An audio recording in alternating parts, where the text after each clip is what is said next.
Sim. Uhum. Muito bom dia. Que bom a gente estar aqui e que respeito enorme eu sinto no meu coração por vocês. Entendo que é sábado e que sábado a gente geralmente tem essa expectativa, ainda que seja velada, que a gente vai poder dormir mais, que a gente vai poder comer diferente, comer mais ou menos, e a gente vai poder se submeter a algum tipo de indulgência. E muitas vezes a gente não percebe que é justamente esse um caminho que a gente se afasta da senda.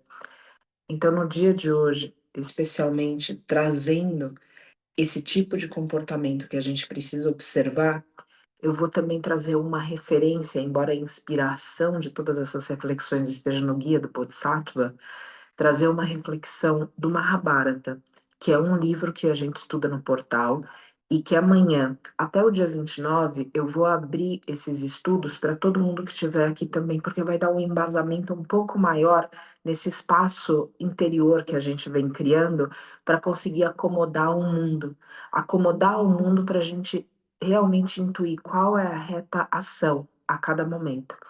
E nesse livro existe algo que se diz Dhamma. Amanhã acontece um diálogo importante que a gente vai finalizar, na verdade, a gente já começou a estudar esse diálogo, entre uma pessoa que começa um reinado e alguém que desencarna. E esse que começa o seu reinado, ele faz algumas perguntas para esse sábio, mas um sábio humano. O que é um sábio humano? Alguém que não é perfeito. Então a gente viu a trajetória desse ser já. É uma pessoa que realmente exige o nosso respeito, porém, ao mesmo tempo, o nosso centramento na expectativa, porque é alguém humano, é alguém que encarnado nessa esfera tem tantas variáveis na ação. O que acontece dentro de tudo isso é que uma das respostas que a gente vai escutar amanhã é Dhamma, que é autodomínio, e que esse é um dever para cada um de nós. Dentro desse contexto indiano, ele diz: isso independe de casta, independe de gênero, independe de tempo. O sujeito, a pessoa, precisa se autogovernar. E o autogovernar exige essa autodisciplina e esse autodomínio. Isso vem para esse tema de sábado que a gente abriu comentando a respeito do horário, a respeito das indulgências. Porque o que acontece? A gente cria espaços de fuga do caminho. Espaços de fuga onde hoje eu posso comer mais, hoje eu posso dormir mais, hoje eu não preciso praticar, hoje. E a gente assim se afasta da senda, muitas vezes tendo dificuldade para voltar. É muito mais fácil a gente continuar numa marcha constante do que a gente dar um sprint, como se fosse isso, uma corrida, um tiro da corrida espiritual e de repente parar totalmente para conseguir de novo aquele momento. Então, o que é sugerido para nós outra vez é essa disciplina de manter todos os dias como se fossem o mesmo, no sentido da devoção, de acender a sua vela, se isso for parte do teu rito devocional, de se curvar a deidades que algumas vezes são figurativas, outras vezes estão expostas para lembrar a gente do divino, e outras vezes são reproduzidas na nossa lembrança quando a gente olha em volta de nós. Mas ter uma atitude reverente com a vida, isso não pode tirar folga. E aí tem mecanismos em nós, buscadores, que a gente precisa observar para que a gente não se perca de novo e não se distancie da senda. É muito mais fácil se distanciar da senda do que continuar caminhando a senda. E isso precisa estar claro na gente. A ilusão do mundo engole a gente. Engole. E não engole porque são grandes eventos, pequenos eventos cotidianos que despertem em nós o nosso medo, a nossa insegurança, o nosso apego, desviam rapidamente a gente da senda. Ou seja, a gente já está lutando em nós com padrões antigos dessa vida e para quem acredita de outras vidas.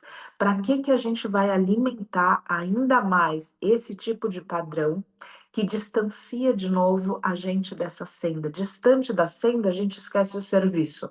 A gente está baseado em egoísmo e a gente busca gratificação pessoal. A gente precisa combater isso. E uma das formas de combate é que a gente todos os dias mantenha a nossa disciplina. Então, esse autodomínio precisa acontecer nas menores coisas. E aí, uma observação. É comum e é importante a gente escutar como a gente percebe e se relaciona com a vida. Eu já sofro tanto, eu mereço ser feliz. Vocês já escutaram alguma coisa do gênero? Não precisa ser necessariamente nessas palavras. Mas você já sofro tanto, deixa eu ser feliz agora. Dá logo esse doce. Dá logo essa cerveja. Ah, desliga esse despertador, porque já tá demais. E aí, o que que acontece? Tá demais pro meu ego, como a gente viu ontem. Nosso espírito tá respirando por fim. Tá tirando um sapato apertado. Agora, o nosso ego tá entrando num sapato apertado. E aí, a gente precisa tomar cuidado para que esse senso de gratificação pessoal não interfira nesse progresso espiritual que precisa ser mantido diariamente com foco no divino. E essas histórias que a gente conta para nós, de que a gente já sofre tanto, então a gente merece ser feliz, é a permissão, são permissões, cada vez que a gente fala isso, para a gente se retirar da senda. Porque quando a gente já sofre muito e a gente merece ser feliz, então tudo bem hoje eu ir para minha indulgência. A questão toda é que isso tudo a médio, longo prazo, cria um hábito que vira um apego que quando a gente não tem, a gente se sente frustrado e com raiva, e dessa forma a gente busca acumular mais. E cada vez, olha que bonita, a Camila comentando que tirou o café. Cada vez que a gente se permite isso, é mais fácil que a gente se permite lugares em nós que precisam ser combatidos, justificados dentro do nosso racional, explicados no nosso racional, mas que verdadeiramente a gente sabe que a gente não deveria estar fazendo, isso gera também a quebra de um voto que, independente da doutrina, esse voto é muito louvado, que é a verdade. Eu começo a mentir para mim. E aí acontece uma outra parte dentro dessa psique. Eu nego a mentira para mim. Então, embora seja uma mentira, e eu sei disso, ainda assim eu acredito, olha que coisa maluca, eu acredito que seja a verdade. Vou falar de uma outra forma. Eu recentemente tive a oportunidade de acompanhar uma pessoa no neurologista. E o neurologista perguntou qual era a rotina dessa pessoa que levava a um certo comportamento preocupante, muito preocupante. E essa pessoa narrando para o neurologista como era o dia dela, e eu conhecendo a pessoa intimamente, eu dizia, mas não é bem isso. E eu tentava falar. E quando eu falava, a pessoa dizia para mim, e também para o médico, que o que ela fazia era uma outra coisa. Ou seja, existia um mecanismo dentro dela que ela sabia que aquilo não era bom para ela, então ela encobria dela mesma. Então, ainda que fosse uma mentira, para ela se tornou uma verdade pela quantidade de vezes que ela conseguiu virar aquilo ao contrário na cabeça dela. E virou um comportamento destrutivo. Então, eu fiquei. Aquilo pra mim foi um momento que eu saí da consulta mentalmente, psicologicamente. Eu disse, gente, olha as coisas que a gente faz. Olha as coisas que a gente faz para a gente se justificando da razão que a gente deve, outra vez, comer, sair, dormir, se distanciar do caminho. Quantas vezes a gente não cria inimizade com o professor? É muito comum dentro de doutrinas as pessoas ficarem pulando, procurando outros professores. Porque chega uma hora que aquele professor provoca a gente num lugar tão difícil que a gente fala, não, não aguento mais. É como se o problema fosse o professor e não aquilo que está dentro da gente lutando contra o que aquela pessoa está tentando resgatar em nós do mais alto. E aí a gente justifica sair do que quer que seja. E vocês acompanham isso? Ou seja, a gente precisa o tempo todo olhar o que acontece na nossa mente.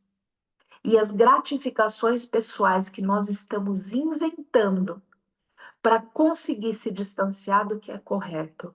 E aí, dentro de toda essa reflexão, vem o reto agir. O reto agir não é movimentado, o reto agir ele não é inspirado pelo que eu recebo pessoalmente. O reto agir ele é motivado pelo que é reto, pelo que é correto.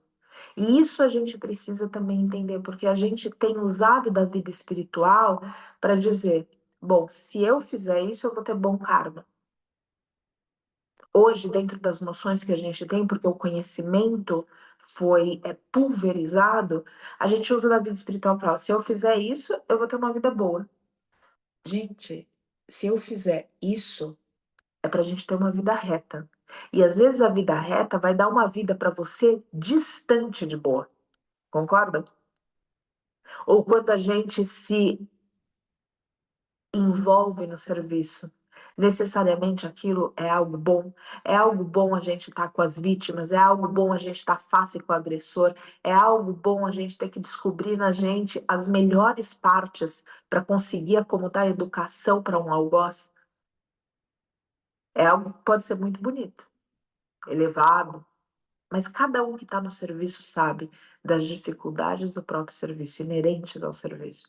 Então, se a gente mentalmente não prestar atenção nas indulgências que nós estamos nos permitindo, essas indulgências ao longo do tempo vão tirar da gente o autodomínio. E sem autodomínio, autodisciplina, não existe como percorrer a senda espiritual. A senda espiritual é uma senda de privações para o ego. E é justamente isso que faz tantas vezes as pessoas, maioria, faz com que a gente acredite que a gente é livre. É uma inversão de valor.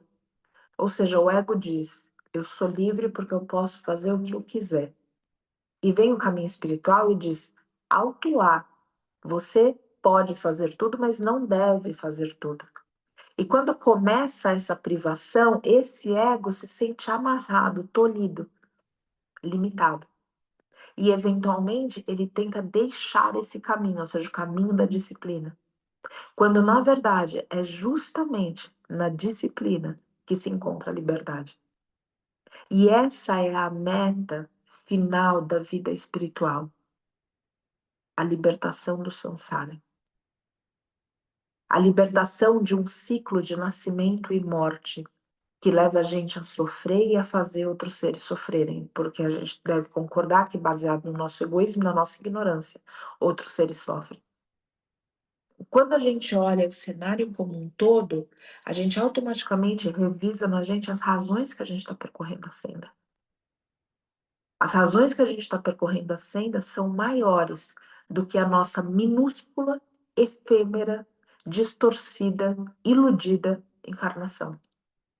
E cada vez que eu resumo um caminho espiritual, uma senda, uma doutrina, um ensinamento dos mestres, a simplesmente algo que eu vou me satisfazer, eu me iludi dentro da espiritualidade. E aí a gente cria aquele ego espiritualizado.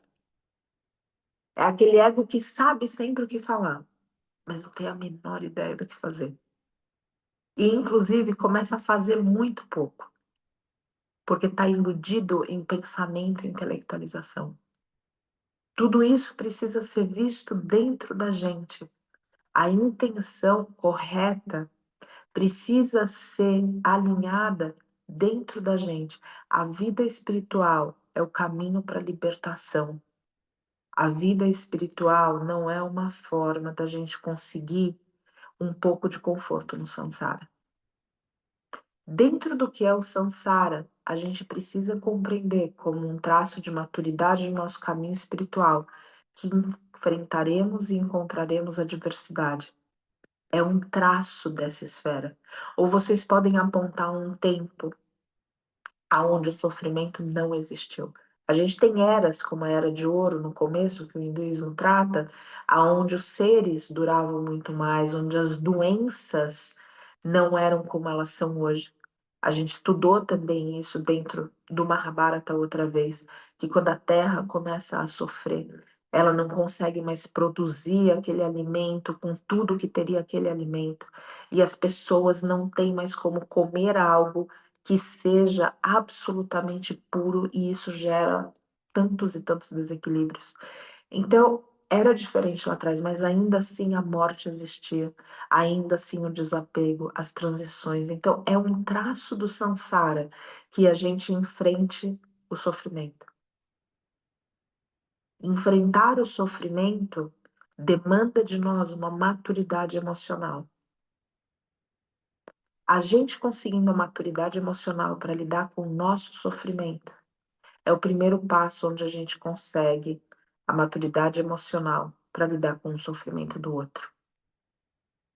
E dessa forma, dentro do samsara, através de autodisciplina, permanecer em um lugar onde a gente possa ajudar. Quando a gente está coberto por indulgências, buscando gratificação pessoal, romantizando o serviço, acreditando que o serviço é quando eu quero, na hora que eu quero, e não na hora que o serviço me solicita. Mamãe sabe muito bem o que é isso. E a gente, como filho, entende também, porque lembra da mãe da gente ou da figura materna. Quando a gente para essas distorções e entende essa vida espiritual e o que está sendo solicitado para nós, sábado, domingo, feriado, são meras projeções mentais. Todo dia é dia de trabalhar em si e oferecer esse trabalho para o outro. Algo enorme que a gente faz pelo outro é crescer a gente. Cada vez que a gente cresce um pouquinho da gente, a gente evita o sofrimento que a gente poderia causar no outro. Vocês concordam? Então, existe um traço do alto, desse progresso individual, ou desse questionamento que é individual, que é, na verdade, um ato de altruísmo. Um espaço onde a gente oferece para o outro uma acomodação maior dentro de nós. Uma acomodação que não está amarrada no julgamento, que não está amarrada nos aspectos mais baixos nossos, e sim nos mais elevados, os mesmos que nós somos acolhidos pelos mestres e mentores que nos guiam. É necessário que cada um de nós, cada uma de nós, à medida que acorda, que desdobra o dia, que vive nesse mundo, as ilusões desse mundo são tentadoras. E a gente precisa se lembrar disso o tempo todo, porque quando a gente está no sonho, o sonho é real. A gente só sabe que sonhou quando acorda, diferente de um sonho espiritual. Comumente falando, o sonho perturba a gente. Mas não tem nada acontecendo. Só que a gente só sabe disso quando a gente acorda e a gente ainda não acordou, gente. Então é necessário que a gente caminhe bastante atento, invocando o divino de novo. Ou quando a gente tiver certas situações na vida, a gente vai tender a acreditar que o que a gente não tem no mundo solucionaria aquilo. E o que soluciona o mundo é a vida espiritual. A vida espiritual é o começo desse mundo. É onde a gente se mantém, é onde a gente se sustenta. Imagina que a tua fé, que a presença que vai com você, que os teus momentos de contemplação fossem tirados de você. Isso é o que sustenta. As coisas desse mundo podem amparar.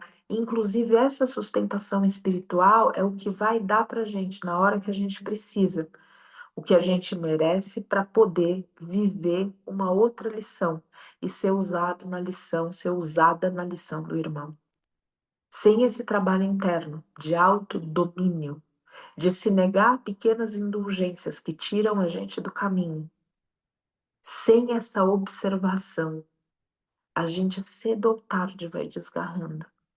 E aí acontece algo que não pode ser visto de uma meditação para outra, mas pode ser visto em 5 anos, em 10 anos.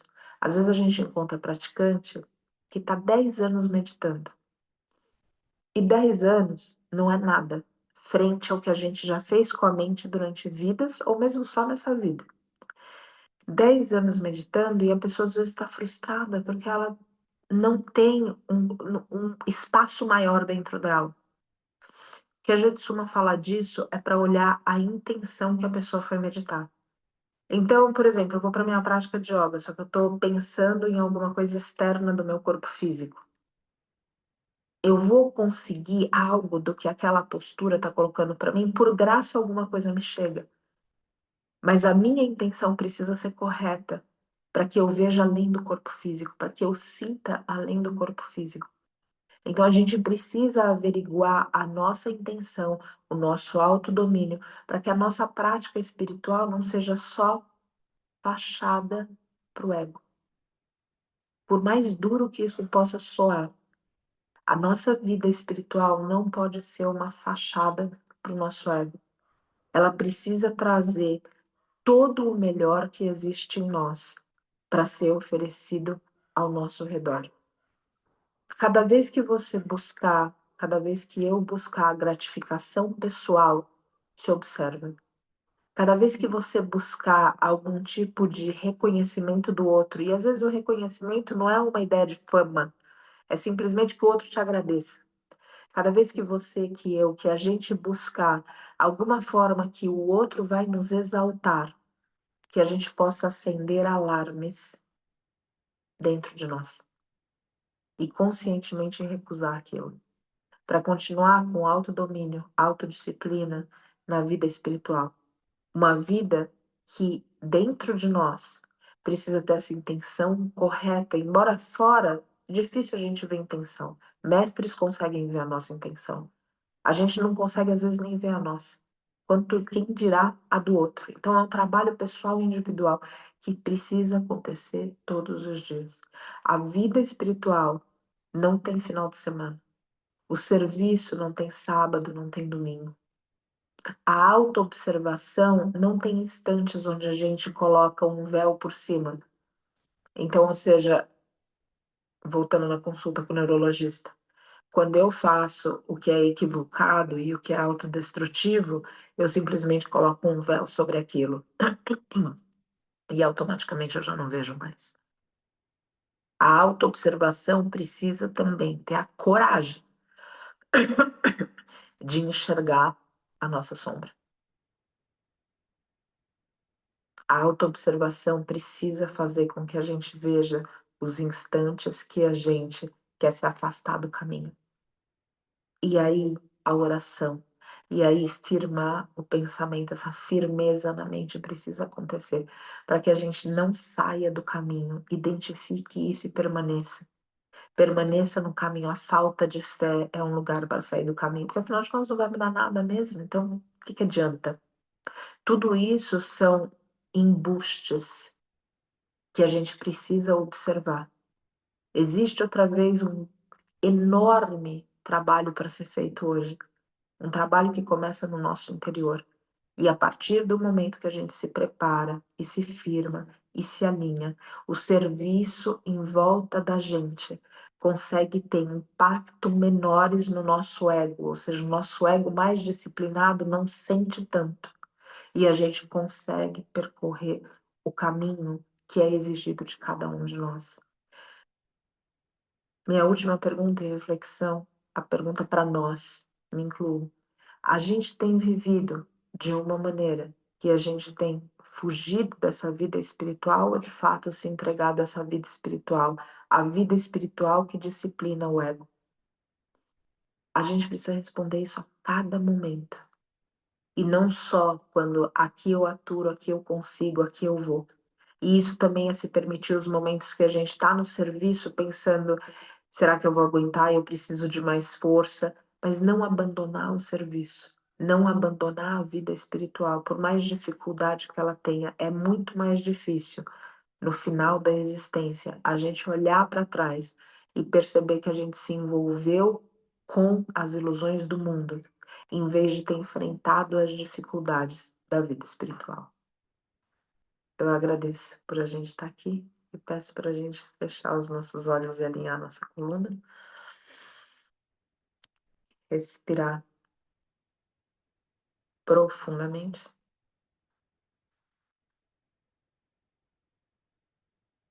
trazendo em nós alinhamento.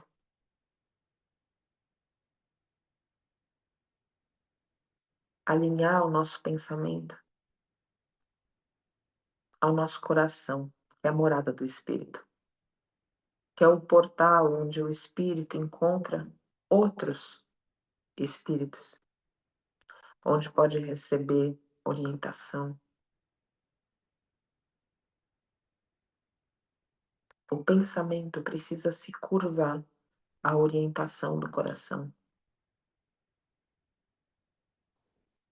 A mente precisa ser domada para que ela não informe rotas de fuga, não sugira como fugir, se abster do caminho espiritual. Respirando e se encontrando com esse coração, um coração que é capaz de refazer, mesmo os que entre nós estão cansados e cansadas. Um amor que é capaz de curar, mesmo quando o outro não se desculpa. Que a nossa cura não dependa da consciência do irmão e da irmã que feriu. É preciso que a cura venha através da invocação pessoal de cada uma e de cada um, e não dependa do outro, não dependa da outra. É necessário que essas curas façam parte de nós, tomem parte de nós, se integrem, porque é justamente quando estamos feridos que justificamos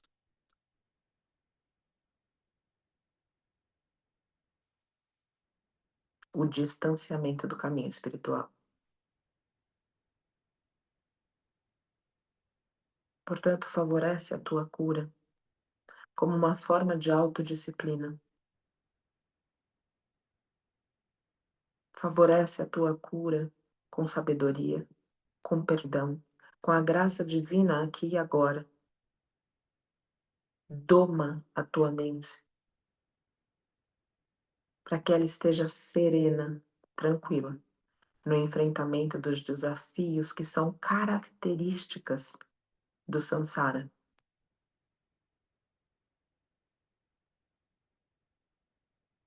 Trabalha principalmente para o alinhamento desse coração, dessa mente. E então a ação será correta. O reto agir será natural. Enquanto ele não é espontâneo, respira a cada momento, invocando em você o que o teu coração te diz. Coração sempre apontará o serviço e o outro. Não o coração da emoção, das emoções humanas, mas o cardíaco espiritual do sentimento universal, amor. Enquanto a mente buscará formas de satisfazer simplesmente a jornada pessoal. Quando a mente se curva ao coração, então a mente encontra formas de materializar as orientações que foram passadas para esse cardíaco, sem que a mente seja domada. O coração não pode chegar nas mãos sem que a mente seja domada. A orientação que é recebida no cardíaco não se transforma em ação no reto agir. Doma a tua mente através da tua respiração, da tua coluna ereta, que vem na respiração é maior que oxigênio. É prana, é vitalidade, é o sopro da vida em você, percorrendo o teu corpo agora, desobstruindo, inclusive, os locais físicos, aonde impressões da tua trajetória terrena se instalaram como somatizações. fazendo com que ali a energia sem fluir, o prana, a vitalidade, sem conseguir caminhos de manifestação, chamem atenção apenas para você. Assim é com cada um de nós. Respira, portanto, compreendendo que esse sopro da vida vem curando, esse sopro da vida vem soprando os pensamentos, criando entre eles o espaço necessário para que possa emergir a consciência. A consciência que vê o pensamento, a consciência que não faz deliberadamente só porque pensou, a consciência que consegue deter a ação quando não alinhada à orientação do cardíaco, porque a mente se curvou a esse grande mestre que o amor é. Respira, portanto, compreendendo que ali você consegue ferramenta na tua própria respiração para domar a tua mente.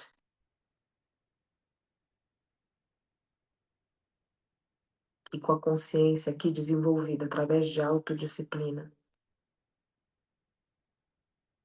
à medida que o dia avança, que a adversidade se apresenta, que o convite para a indulgência se faz, que o mundo tenta seduzir para fora do caminho, invoca esse sopro da vida em você e respira profundo, permitindo que Deus, que a deusa, que o divino adentre você e te renove e te eleve e sopre de você os pensamentos que não devem jamais conseguir manifestação. E através da tua respiração combate o medo que gera dúvida e que paralisa, prolongando a tua respiração, aniquila a ansiedade, para que aqui, para que agora, haja a sensação, haja o momento da felicidade espiritual. A felicidade espiritual não é efêmera. A felicidade espiritual é um contentamento tranquilo que acompanha cada uma de nós, que dá espaço a esse mesmo contentamento, mesmo quando vivemos face à adversidade. Contentamento de saber que a vida espiritual está sendo nutrida a cada respiração, com a intenção na mente,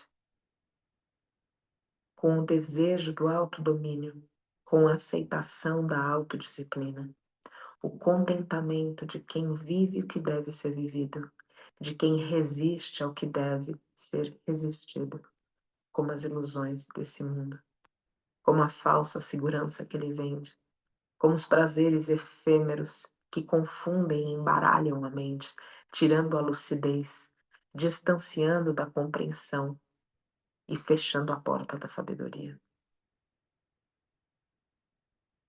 Respira profundo, conscientizando tudo isso como quem se programa para durante o dia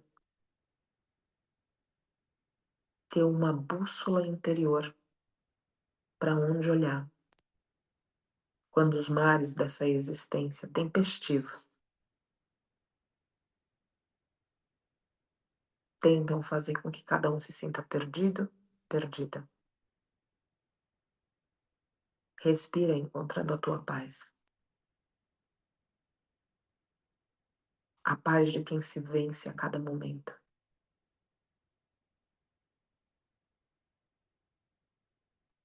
A paz de quem luta contra o pior de si. A paz de quem dessa forma conquista força indizível. A força para se dominar. Oferece fortaleza para que o serviço seja realizado através de você. Cada vez que você nega, que você resiste, que você se distancia dessas indulgências, você cria força interior, que é fortaleza para o serviço. Uma força que é sensível, uma força que não é armadura nem coraça, uma força que é potência, que a cada instante te usa.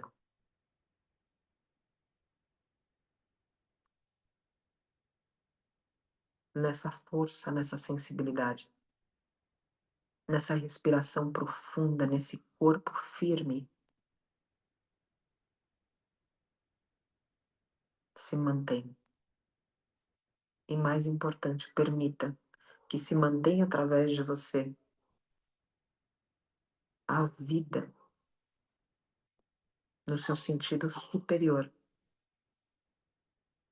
que se mantenha através de você o serviço, para que a tua vida seja esperança para quem sofre, em qualquer espécie, em qualquer mundo, encarnado, desencarnado. Que a tua vida represente a esperança,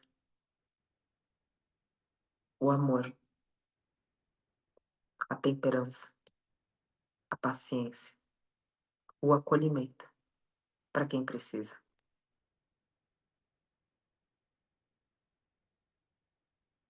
E isso tudo será atingido à medida que Dhamma, que o teu autocontrole, o teu autodomínio, a tua autodisciplina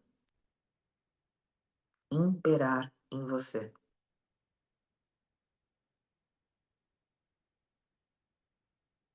Para isso, todo dia, a cada respiração, se observar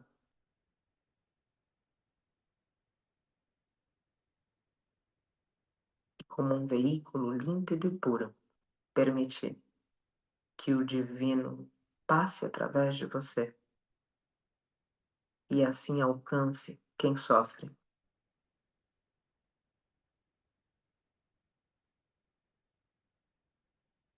E assim alivie o sofrimento do mundo. Respira no teu silêncio. Respira na presença dos teus mentores.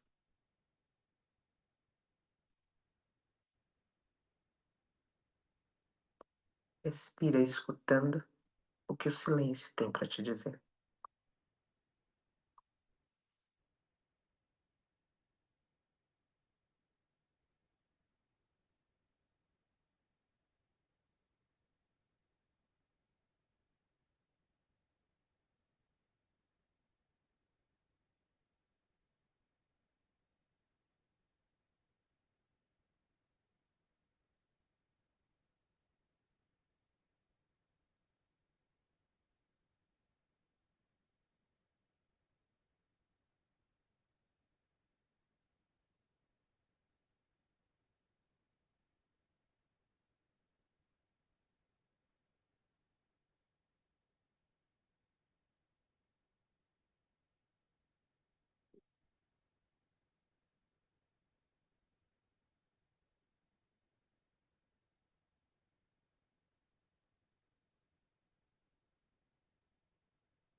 E a sagrada presença de Deus, da deusa e do divino possa se sustentar através de você.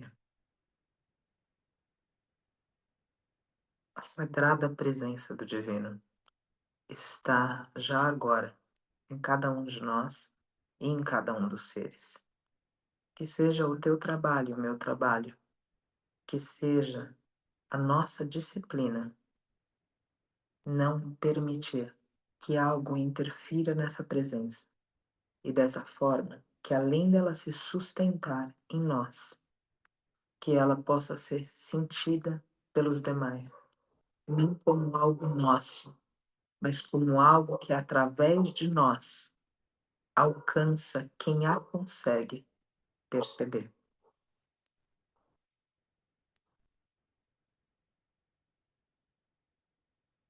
E que todo o nosso movimento para remover em nós obstáculos para o florescimento, para a permanência, para a sustentação dessa presença divina, seja a nossa cura espiritual. Que a gente suporte a verdade do cardíaco, a orientação dele, e combata em nós o que não serve, os ensinamentos, a verdade, a retidão, o divino, a graça, a misericórdia, o propósito. Na roda da cura eu vou para dentro de mim. Nas trilhas da luz eu sou as sombras dos cantos de mim. Meu mestre, seja quem for, me ajude a compreender, me ajude a não temer a verdade que cabe em mim. A verdade que cabe em nós.